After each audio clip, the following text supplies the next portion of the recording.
We'll be starting up here in about a little over 2 minutes. Welcome to our foundational webinar on budgeting.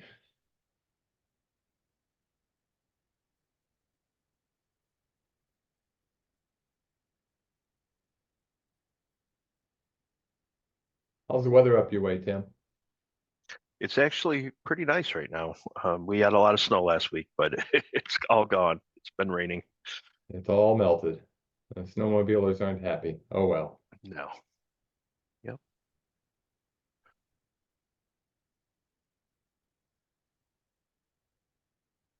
Good morning, Desiree. I see Desiree Pecor joined us. She's my DOT rep. So we've been working on bridge projects together. Okay. Sounds good. We'll be starting up, just so y'all know, a little over a minute.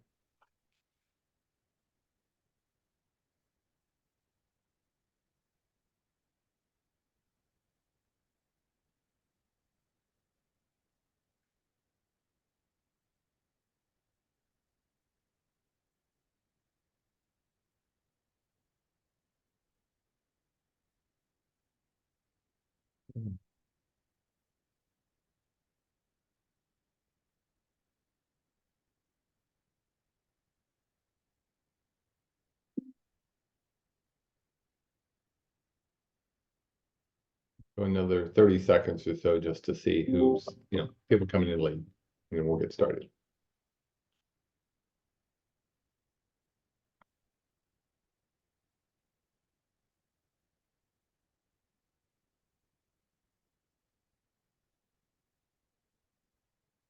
Okay, we're going to go ahead and get started. We know your time is valuable. My name is David Orr. I'm the director here with the New York State LTAP Center, the Point of Local Roads program. I want to welcome you to one of our foundational webinars or live webinars. We've got, as you can see behind me, 5 being held here in November and December. The ones that you missed, but Basics of Good Road and Snow and Ice, we do keep recordings on our website. And you can just go search for NYSLTAP and you'll find it. We're right on the web. Probably have a slide at the end that has the actual address on it and stuff like that. We'll have more starting after the first of the year, so please keep signing up, and then we'll be doing our workshops in the spring. A couple of ground rules. If you go to slide 2 there for me, Tim. We're going to be talking about the live webinars there. So as you can see, starting in January, we'll be doing more on departmental duties and legal issues, worker safety. Some of them are worth professional development hours. Some of them are not currently marked, but if we get the slides and we think they are worthy, we may add them in.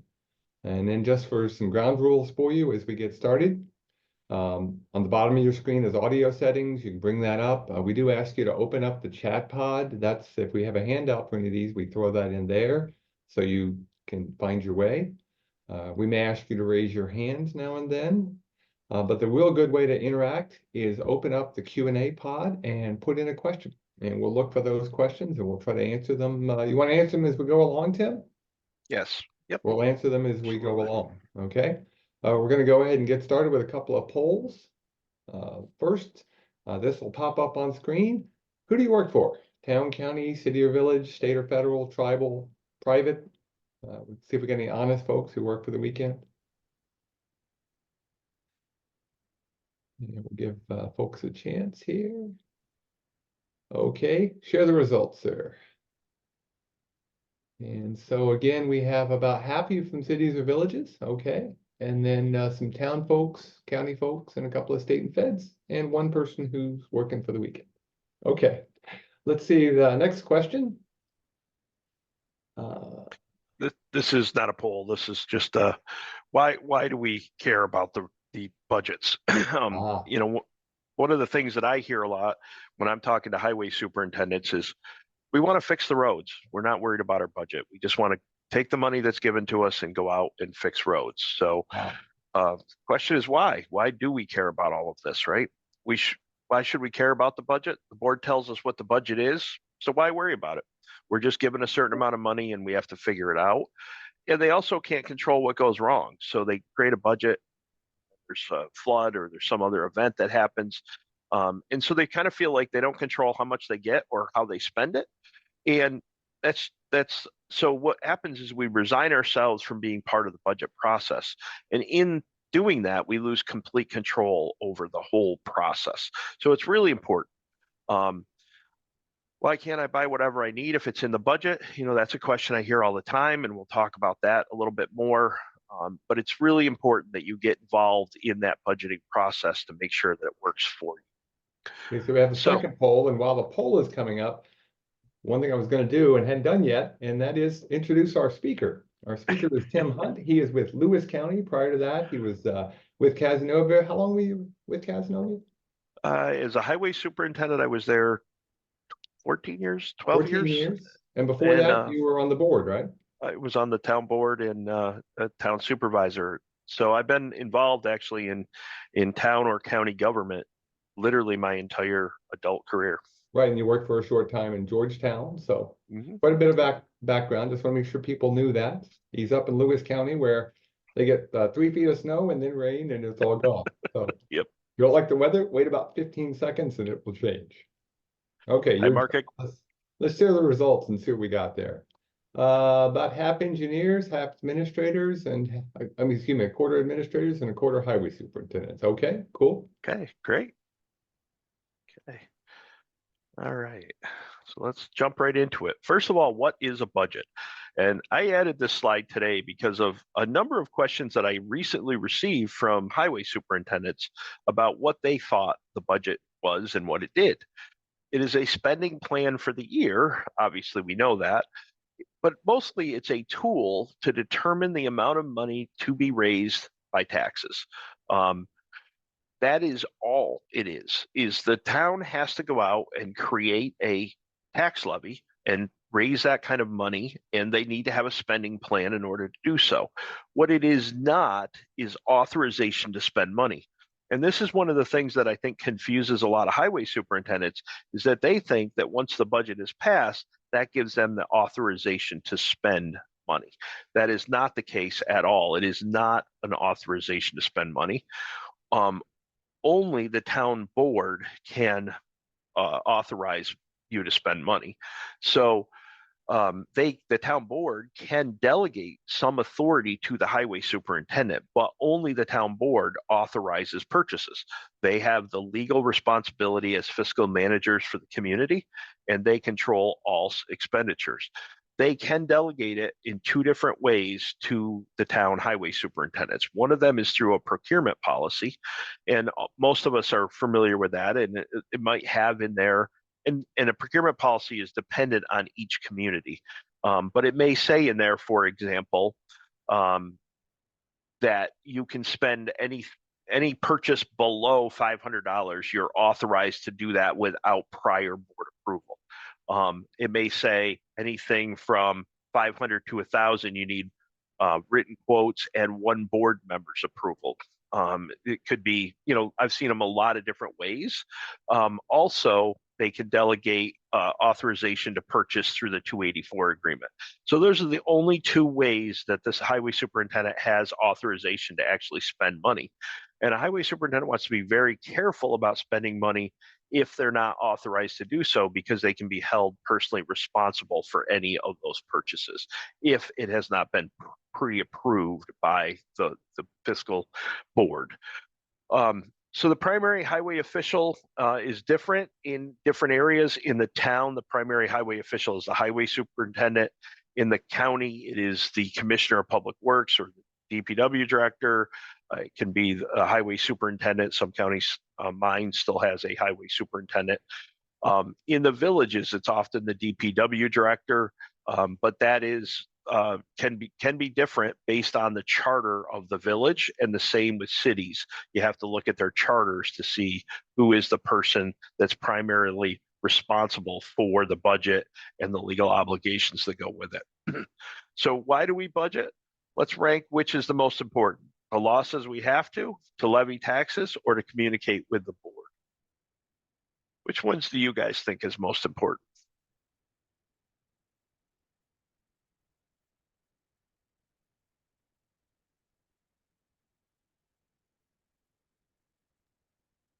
People are ranking so far. Okay.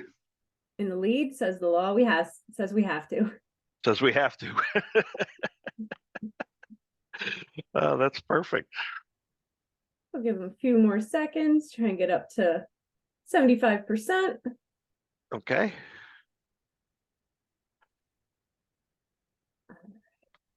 Here are the results. Okay.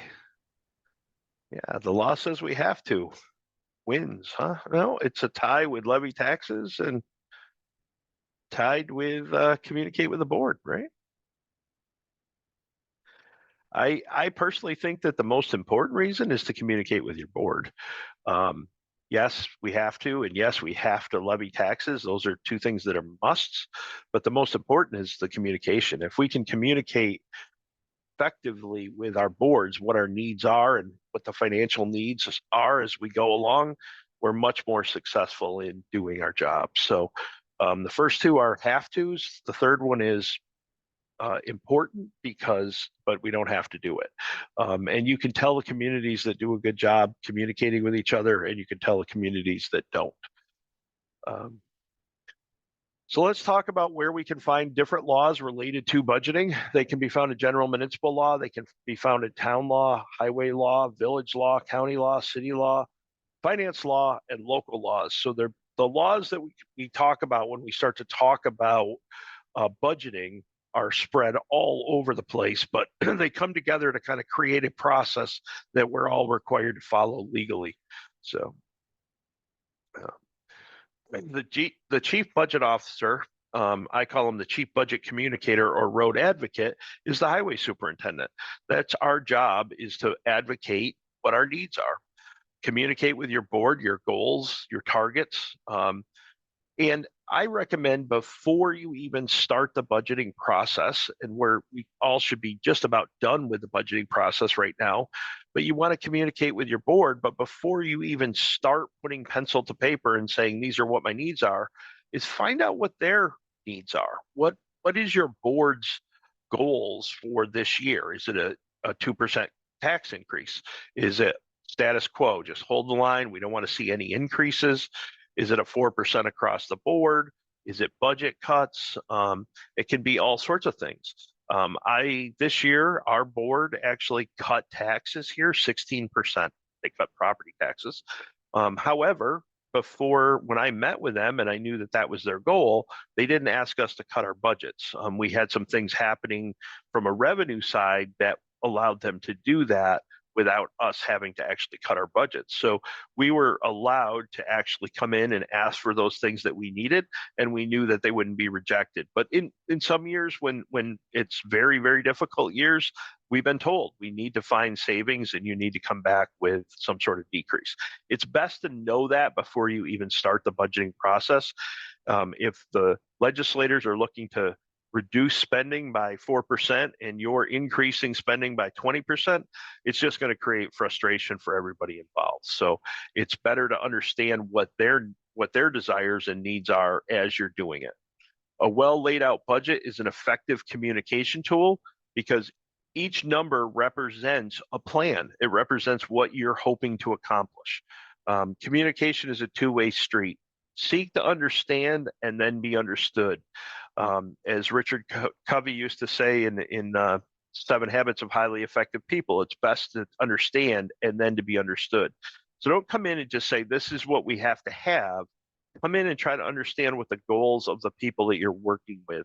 I can tell you I've worked with boards for my entire career, and very rarely have I ever met a board member who was not elected to do what was in the best interest of the community. They want to get reelected, they want to do the right things, but they often don't know what that is, and they don't know what that costs. And that's where our job comes in, to communicate with them. This is what needs to be done. This is how much it's going to cost. And then let them try to figure out or grapple with what do they think the priorities are to get it done. So poll number 4, my legislative members do not understand how much money is needed because click all that apply. They are cheap. They don't have the knowledge. They don't listen to me. They are only concerned about keeping taxes down. They only want to spend what they have to. I'm curious what everybody's thoughts are here. The answers are rolling in.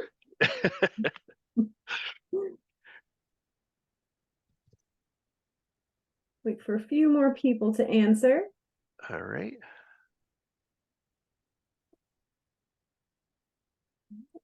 Yeah.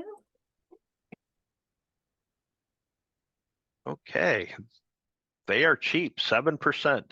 They don't have the knowledge, 64%. I think that's great. They don't listen to me, 21%. They are only concerned about keeping taxes down. This one's interesting. 79% think that that's what, and I think there is some truth to that. I mean, oftentimes a board member is elected to keep taxes down. It's very difficult for them to want to raise taxes. You have to make a really strong case to do that. They only want to spend what they have to. Certainly, there's board members that want to try to keep things as tight as possible. So that's where the communication becomes very important. So if they're elected to keep taxes down and they don't have knowledge, which we are the two highest poll numbers, so our job is to make sure that they have the knowledge that keeping taxes down may actually cost them more money in the long run. And that's the truth. What we look at, particularly with pavement preservation, is the longer you defer repairing a road, the more it's going to cost you. So sometimes that's your conversation, is that we understand you want to do things as cheaply as possible on behalf of the public, but in order to do that, you have to spend money now as opposed to later. So there's lots of ways to kind of go at that conversation. We're going to talk about how we actually what rules we follow when we're creating a municipal budget. And the rules that we follow are GASB 34. People in the private industry are not used to this. GASB 34 is the Governmental Accountings and Standards Board, and they came up with a set of standards that we should all follow. Most private accountants follow GAAP, or generally accepted accounting principles. And so you see this disconnect often with elected boards when they come into the municipal world, because their accounting is completely different. I can remember at one point in my career, I struggled with a board member because as we talked about budgets, we had a completely different understanding of what the budget was doing. His role in private government was to create budgets that were performance. They were designed only to hold people accountable and to try to extract performance out of them. A budget in government world is completely different. It's to levy taxes and it's to create a spending plan. So we were just understanding things completely different. So understand that municipal world uses a different set of rules called GASB 34, and they're completely different. We want to speak a common language. We would like to be able to make sure that every municipality is accounting for how they spend their money the same. So if I look at the books for Town A and Town B, that we understand, are we comparing apples to apples? So we've created a common language, and that's with account codes. So we have accounts, A, B, DA, DB, those are your accounts in towns, DO, DM for counties, and A and H for villages. So DA 5110, that represents a town code.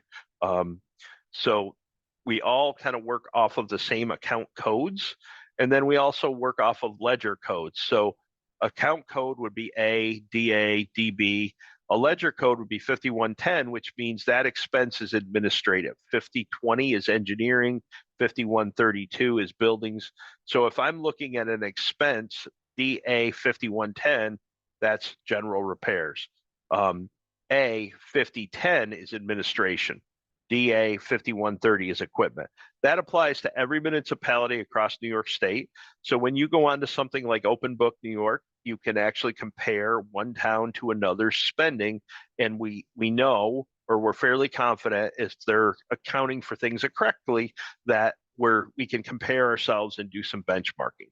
And then we break that down even farther into object codes, and these are points. So 5110.1 is personnel services. 5110.2 is equipment capital expenses. So everybody uses the same account codes, the same object codes.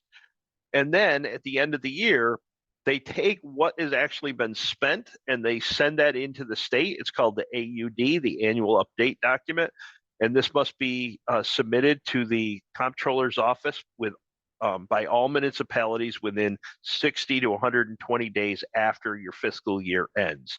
And then if you actually want to see exactly what that looks like, you can go to Open Book New York, and you can bring up you can bring up this page, and you can go to local government data, and you can run a revenue and expense report, and we're going to do a trend, and I'll just pull up Lewis County here so that we don't pull on somebody else's data. And I'm going to go to 2022, and I'm going to hit I'm going to look for a county, and I'm going to look for Lewis, where I'm at right now, and I'm going to hit submit. And what that will do is it will show you exactly what we spent money on in 2022 in Lewis County. If you go to transportation, it will break down the highway department's budget, $7.9 million, and you will break it down, and you can see the 5110, 51. So everything is broken down by those codes that we talked about.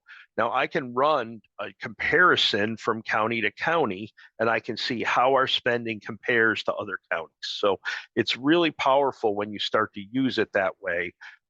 It's very helpful in to track your expenses against other people. It helps you benchmark. It creates transparency so people in the public can go to this website. They can dig into their local government, and they can see what they're spending money on. We owe it to the taxpayers. It's their money that we're spending, so we want to be transparent with it. And it's accountability. You want to make sure that you can show the public that you're being efficient with the money that you have and the money you're spending. Poll number 5, who creates vouchers?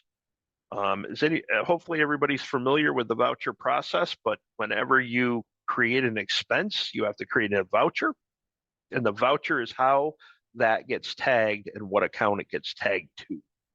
So who creates vouchers in your community is the question.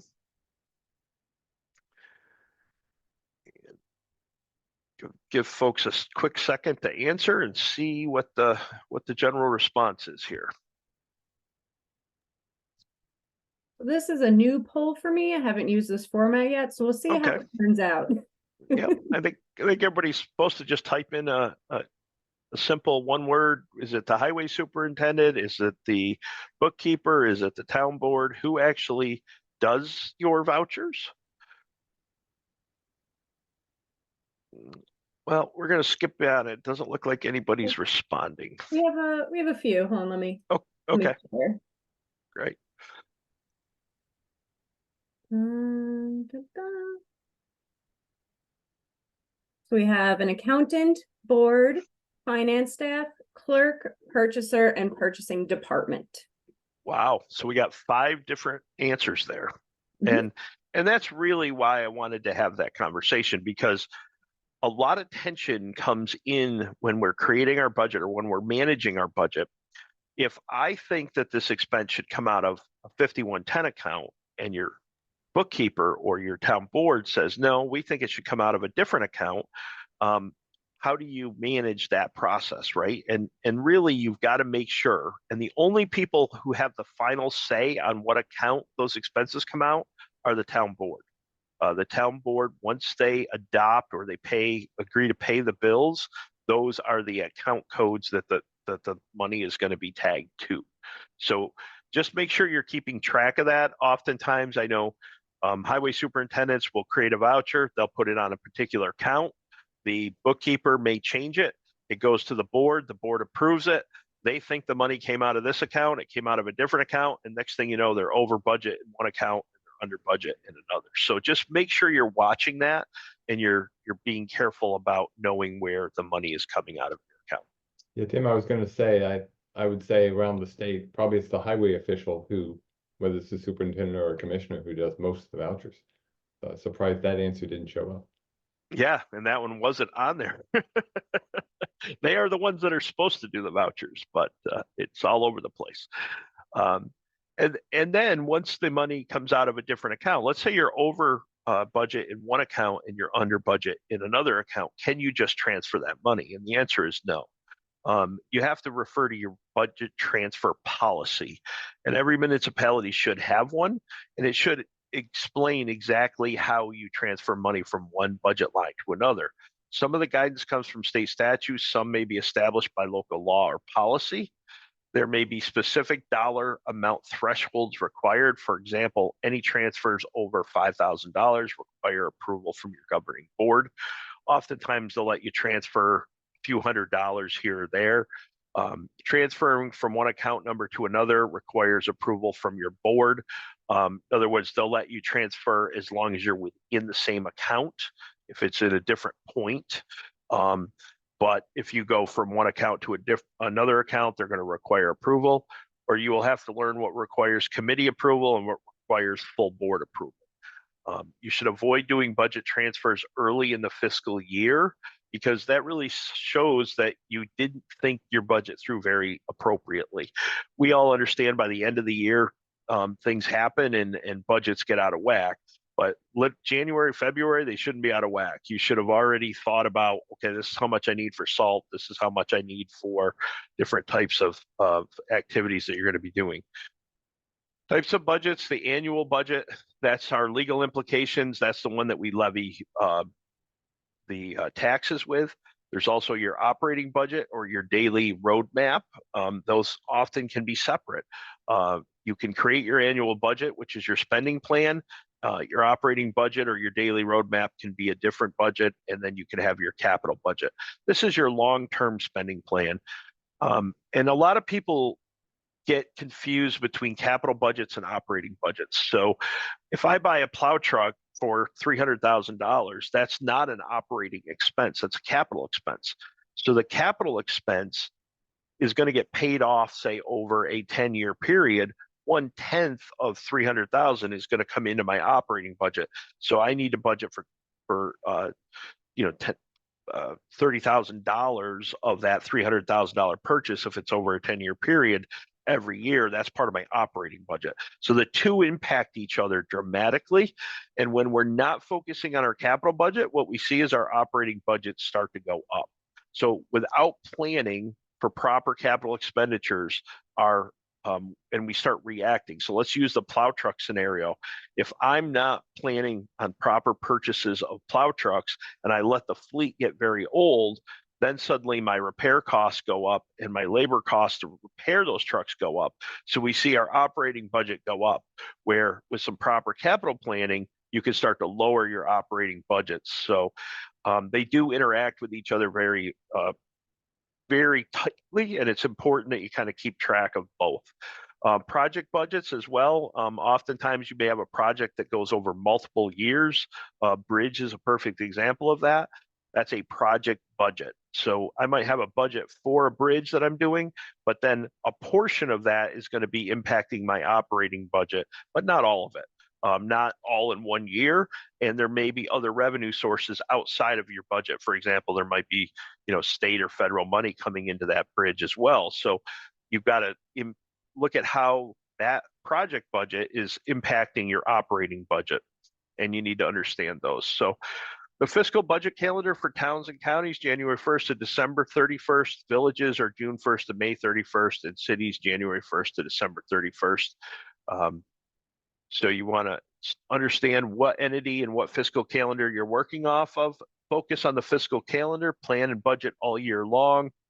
You make sure that, I'm going to skip this poll for the interest of time, but you want to make sure that you're budgeting all year long, because when it's budget cycle, when it's time to start preparing your budget, there's a lot of information that you've got to gather. So it's easier if you're kind of gathering it on all year round, so that you're prepared when it's time to start preparing your budget. The budget cycle varies by municipal type. Rule of thumb is that the preliminary budget for the following year needs to be developed no later than 3 months before the end of the current fiscal year. So it is good to continuously review the budget all year long. Cities are controlled by the language in their charter. So cities are a little different because of their charter, but make sure you know what your budget cycle is and be prepared for it. Budget development. There are many different methods used to develop a budget. The key is to have a thorough understanding of the budget and know what funds you have available. As well, you must have a complete inventory of all your assets you're responsible for and the condition they're in to determine their budget needs. You cannot put together a budget unless you understand exactly what you're responsible for and what condition those assets are in. I actually have an inventory of all my culvert pipes, all of my guide rail, all of my signs, all of my pavement sections, and then what a condition associated with all of them so that I can start to look at what is the budget need annually to maintain each of those assets. There are a number of different ways that you can create a budget number, and I want to walk through a couple different ways. This one is my personal favorite, and I think this is the way most of us should be doing our budget. It is probably the way that very few people are doing their budget. So zero-based budgeting assumes that I took over and I have absolutely no knowledge of what the budget was. So last year's budget, in my case, was $8 million, but I don't know that. And I take all of those account codes and all of my job functions, and I have to actually justify each and every one as if they were zero last year. So I'm going to walk through salt as an example. And the question is, how do I know how much money to budget for salt? What most of us do is we say, well, last year I had this much money for salt, I'll just up it by 2% or some number. But zero-based budgeting, you actually try to do this differently. What you do is you say, all right, I know I'm responsible for 30 lane miles of road. I know that we generally plow about 110 times a year. That's 3,300 lane miles. I also know that if we were to use 200 pounds of salt per lane mile, that would be 660,000 pounds. 660,000 pounds divided by 2,000 pounds is 330 tons of salt. 330 tons of salt at $63 per ton is $20,790 for the budget. Now, what you just did is you created a story for your legislators, for the public, that says the reason he needs that is because we can get behind this. We understand that he has 30 miles of road. We understand that they plow 110 times, and we understand that 200 pounds of salt makes sense. It all makes sense to the average person. So that's zero-based budgeting, is you're literally creating from zero to where you need to be in your budget. And it's really helpful exercise in all of your budget numbers. Another way to create budget numbers is historical averaging. And to do that, and to use the same salt example on historical averaging, if year one I use 270 ton, year two I use 330, year three I use 250, and year four I use 345. The average is 298.75 tons of salt a year. So I could just literally this year, when I'm planning my salt budget, I could go back and look at the last 5 years, average that, come up with a number. What are the pros and cons of using this method? Well, every winter is different. And if I use the average and I have a heavy winter, I'm going to be under budget. So some people say, well, just use the highest of the 5 years and budget for that. Now you've taken more tax money than you may need. That's one of the problems with that. You could use the 75 percentile and say, okay, instead of using the average, I'll use a weighted average that's higher, so that you make sure that you have enough. But that's a method that a lot of people use right there, is just historical averaging. They look at every budget line, they look back 5 years, and then they come up with a number. The other method is cost of living increases. This is probably the most popular way that people come up with a budget number. So using expected increase in cost and develop a budget based on that scenario. So for example, if last year I spent $20,000 for salt and the price of salt was $60, I know this year the price of salt is going to be $65.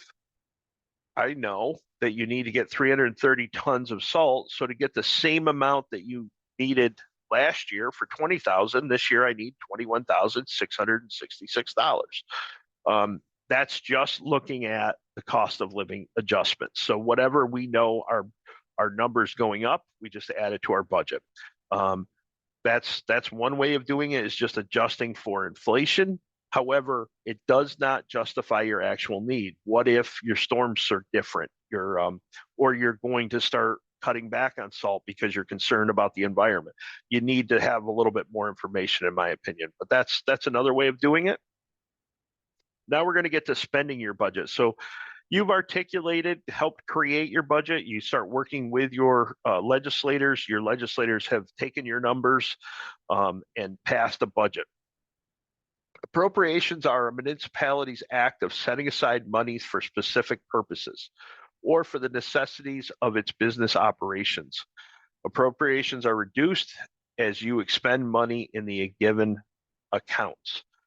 So this is really important, and it's really hard for a lot of highway superintendents in the middle of the summer. We can spend money very quickly. So if I have a paving budget and it's $3 million, every time I create a purchase order and I agree to do work, it reduces that dollar amount. However, as that's happening, the price of asphalt could be fluctuating. So there's a lot of variables in that, but you want to be very careful and to track your appropriations as you're going through and ordering your work. All expenditures must be specifically authorized. So as I said before, authorization means look at your procurement policy, look at your 284 agreement, and then create if you have a purchase order system. Most towns do not have a purchase order system, but you do not want to get into a situation where you've expended money that you don't have, that's not been budgeted for, and you don't have authorization for. It is a very, very serious matter, and I actually have seen highway superintendents that have gone out and purchased something. I know of one that went out and bought a truck. Did not have authorization to do it. The board refused to pay it, and the highway superintendent himself was personally liable for paying for that vehicle. So make sure that you have authorization for spending your money. 284 agreements. These are for the towns only. These do not apply to counties, cities, villages. But the 284 agreement is the primary tool that gives you that authorization. It's a tool for communicating from the highway superintendent to the board about what work you plan on doing, and they're agreeing to allow you to expend that money ahead of time.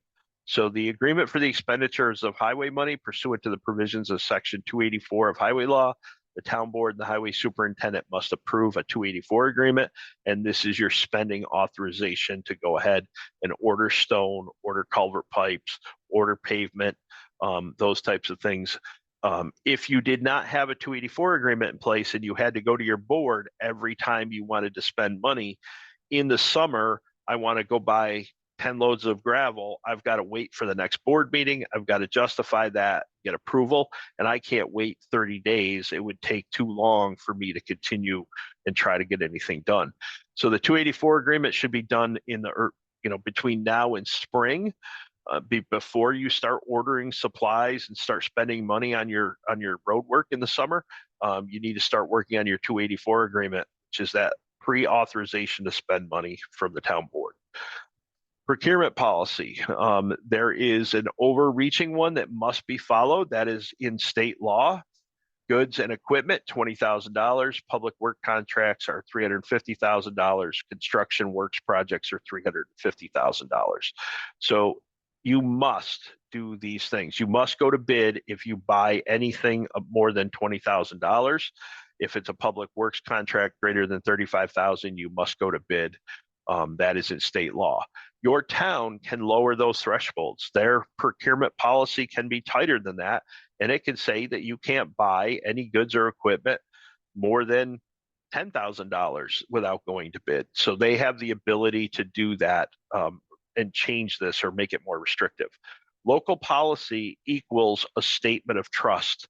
What you will see when you go from municipality to municipality and you look at their procurement policy, if there's a high level of trust between the highway superintendent and the town board, they often just fall back to the state policy and they say, you can buy anything you want up to $20,000.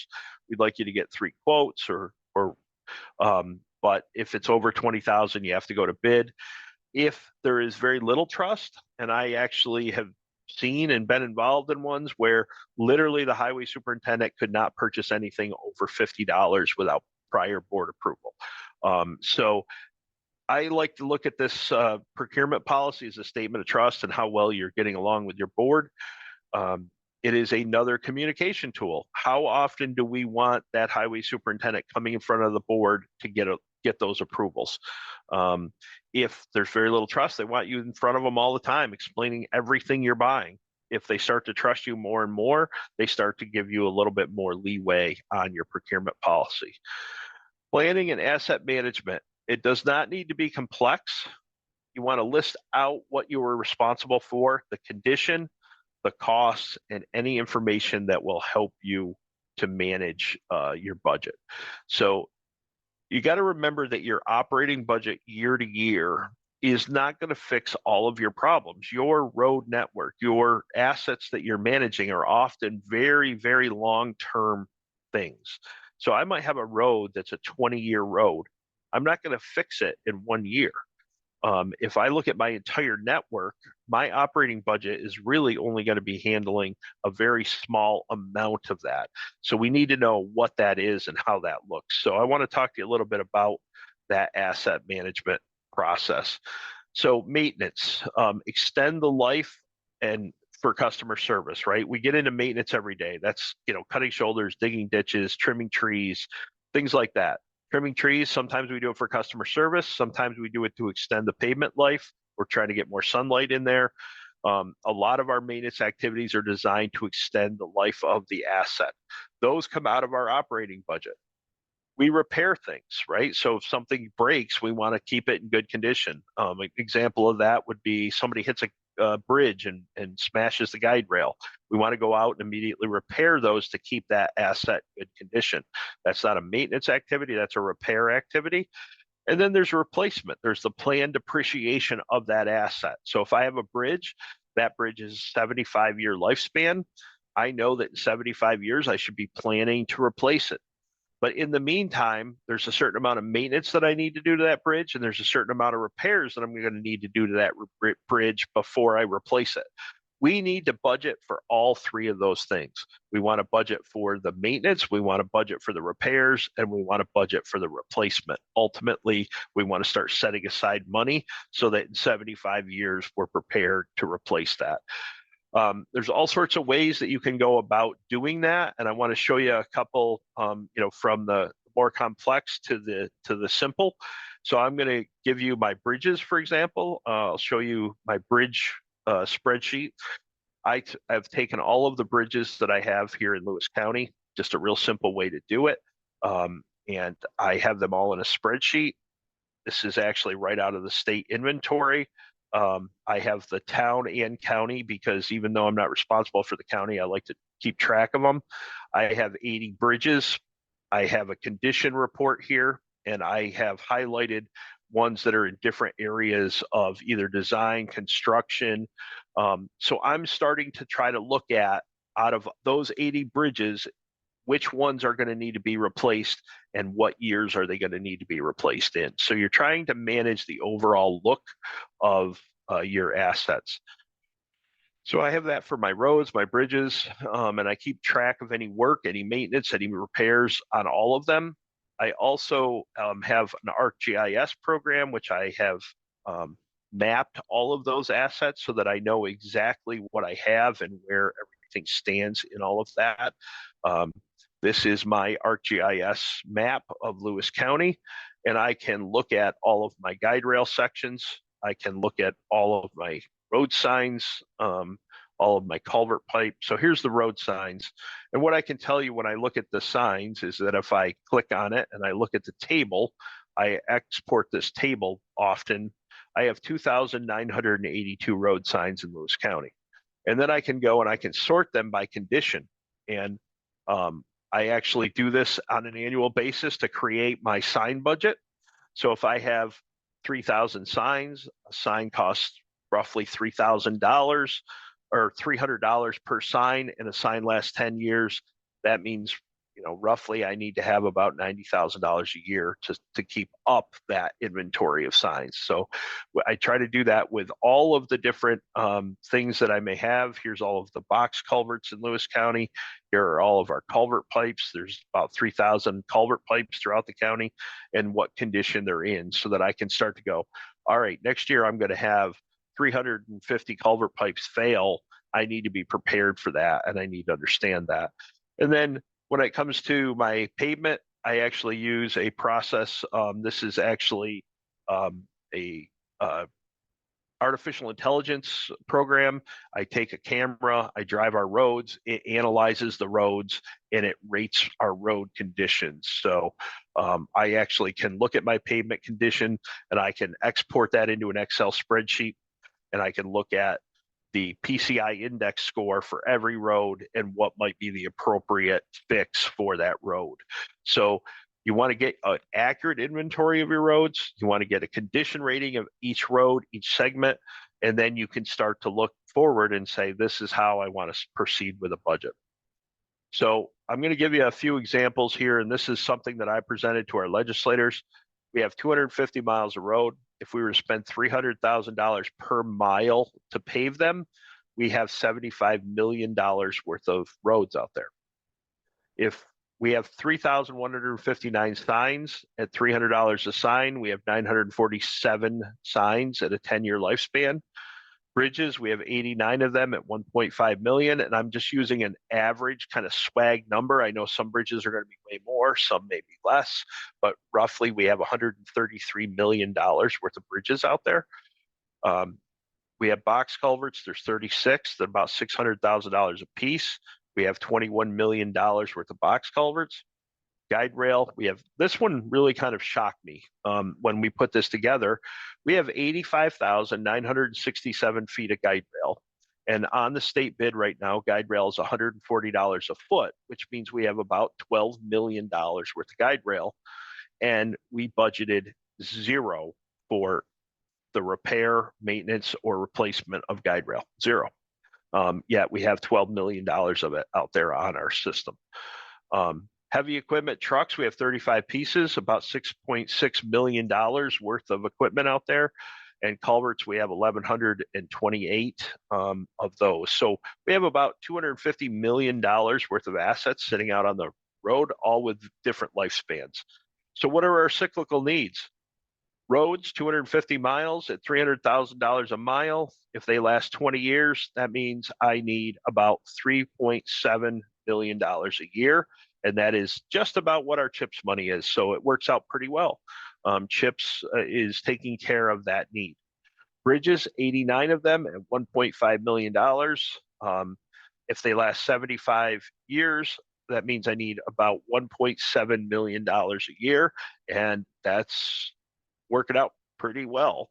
So I need to do 1.5 bridges a year to stay up. And we seem to be doing pretty well at that. So signs, 3,159 signs at $300 a piece. If they last 10 years, I need $94,000 a year. Box culverts, same thing, 75 years, $288,000 a year on box culverts. We were spending zero. Guide rail, and our sign budget was actually $40,000. So we were way underfunded on that one. Guide rail, we had nothing budgeted. We need to budget about $600,000 a year if we're going to keep the guide rail in good condition. Equipment and trucks, we need about $550,000 a year if we're going to keep that $6 million of equipment in decent condition. Culverts, I do not have fully mapped yet, but it gives us an idea of an annual need and where I go with my budgeting. So that's just kind of a short start with the macro and work your way right into your budget, your operating budget, by looking at your asset value and your expected lifespan, and then see how that's working out for you. Operating budget as a percentage of assets. So total asset value in Lewis County right now is $250 million roughly. And our annual operating budget is $8.7 million. Percentage of asset value is 3.5%. To give you an example, if you had a $200,000 home at 3.5%, that means you'd be putting aside $7,000 for the capital and maintenance of that home. That means you'd be making your mortgage payment and you'd be doing all repairs on your $200,000 home with $7,000. That's an extremely low number, as you can see, but that's roughly what we're doing. I'm not saying that's the right number.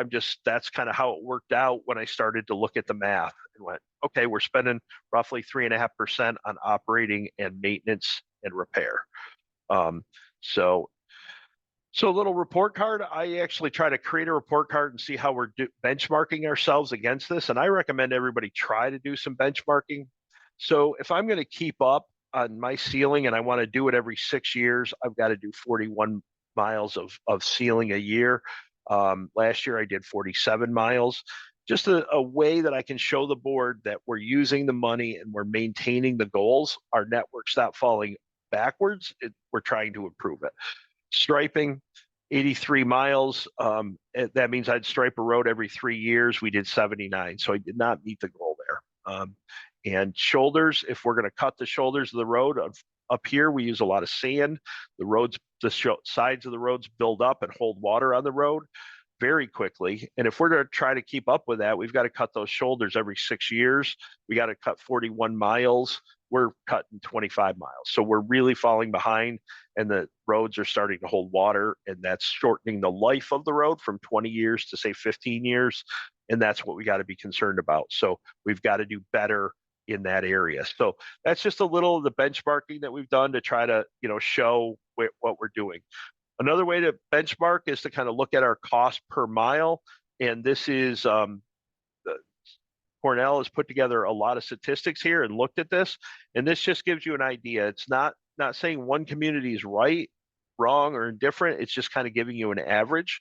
In an urban town, they're spending roughly $30,000 per center mile.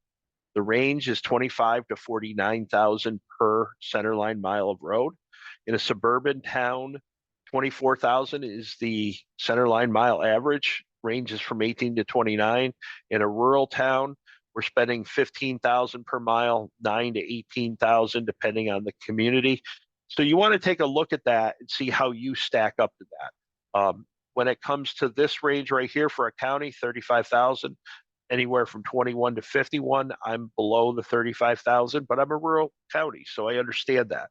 As you get more populous, you would expect that number to go more toward the $51,000 range. So great way to benchmark yourself to make sure you're staying within the ranges and the goals that other communities have put forth. Here's a heat map of how that looks. Only this one is broken down by spending per person.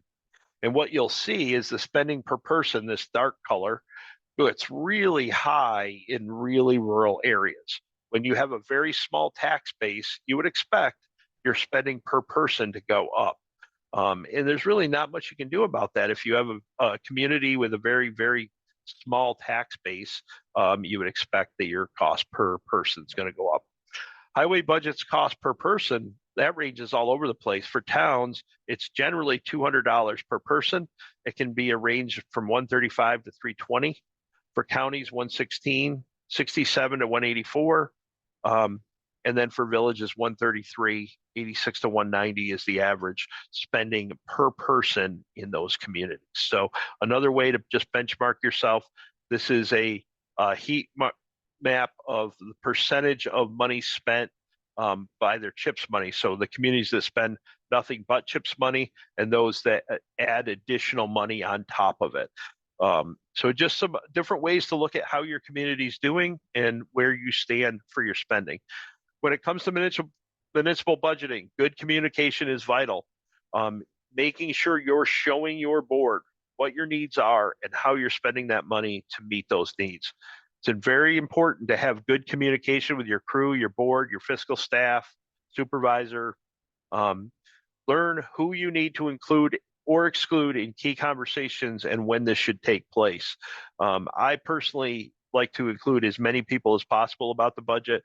I do like to have a core group of people who understand it in more detail. Not every legislator is going to want to get into the weeds and understand every aspect of your highway budget. So you want to get a core group, use that core group to help make sure that the other people feel comfortable that you're doing the right thing with your budget. That is my presentation. Thank you all very much. I appreciate it.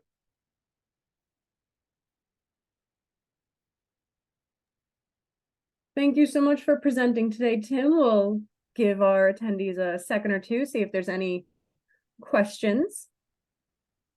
Okay. And certainly in the future, if they have any questions, they can reach out to Cornell and they will reach out to me. I see you put my email there, however. I see that. It's okay. Y'all can email me. It's no problem. And anybody can reach out to me as well. So, by the way, one thanks. thing you didn't mention that I think is an important Thank you, Ed. For the zero-based budgeting is if you don't want to do your entire budget, pick one item. Right. That's actually a really good way to do both your budgeting and your specifications in your bid contracts. I mean, how many different bid contracts do you have in Lewis County? 15 or 20. You can't do all 15 or 20, but you could do 2 a year, and then you'd cycle through them every 5 or 10 years. Well, and once you have the formula for the zero-based budgeting, it's pretty simple to update it. Yeah. So, you know, like you said, you do 2 or 3, and then the next year do 2 or 3, but now you've got, you know, 6 of them done, and all you have to do is refresh the information on the ones you did a couple of years ago. And I hate to tell you this, Tim, but you're budgeting for culverts. I don't have post-COVID numbers, but pre-COVID, 25 to 30K per. Yeah, per culvert. Yeah, per culvert.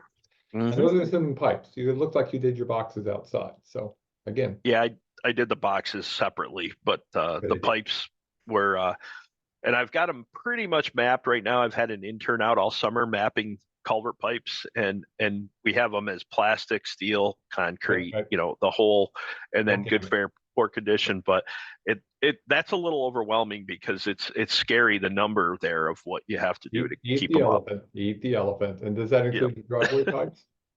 No, because driveway pipes are the homeowner's responsibility. So, well, every county and municipality is different across the state. So yes. Yep. Well, no questions in from the audience, so it looks like you're off the hook. Yep. Thank you all. Thanks, everybody. Y'all have a great day. Take care.